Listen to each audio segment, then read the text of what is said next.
welcome to this morning's devotional.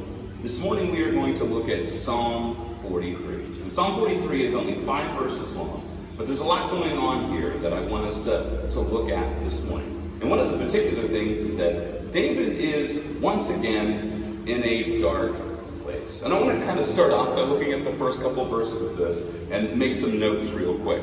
It says this in verse 1 and 2. It says, "Vindicate me, my God, and plead my cause against an unfaithful nation. Rescue me from those who are deceitful and wicked. You are my God, my stronghold. Why have you rejected me? Why must I go about mourning, oppressed by the enemy?" Now, I'm going to say, we are 43 Psalms in already. And there seems to be a lot of moments in David's life where things are in a dark place, where he's got some sort of conflict and trouble. David is one of those guys, I guess, where if it's not one thing, it's another. You know, when you start to get this one conflict resolved, all of a sudden another one pops up. Maybe that's true for some of you, is that there's things in your life that, you know, when one thing goes wrong, everything goes wrong, and then when you get everything right, something else pops up. And that seems to be true in David's life, and that he's stuck in this place of darkness, and he's trying to look for a way out of it. He's turning to God. He says, "Vindicate me, help me, Lord, rescue me from this situation." I remember when I was a teenager, we used to do a lot of exploring in the city of Erie, down by the bayfront.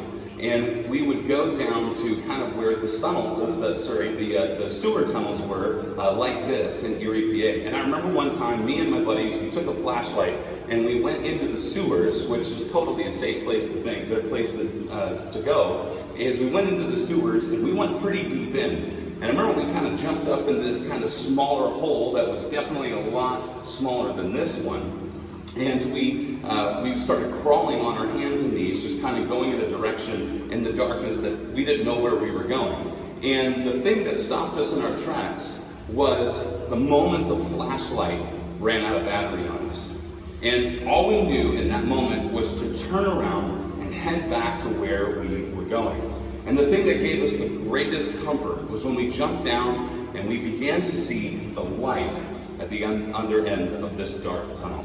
And that is what David is asking for in this moment in verses 3 and 4. He says, "Send me your light and your faithful care. Let them lead me. Let them bring me to your holy mountain, to the place where you dwell. Then I will go to the altar of God, to God my joy and my delight. I will praise you with the lyre, O God, my God." David's in this place where it's dark, it's difficult, it's hard, there's conflict.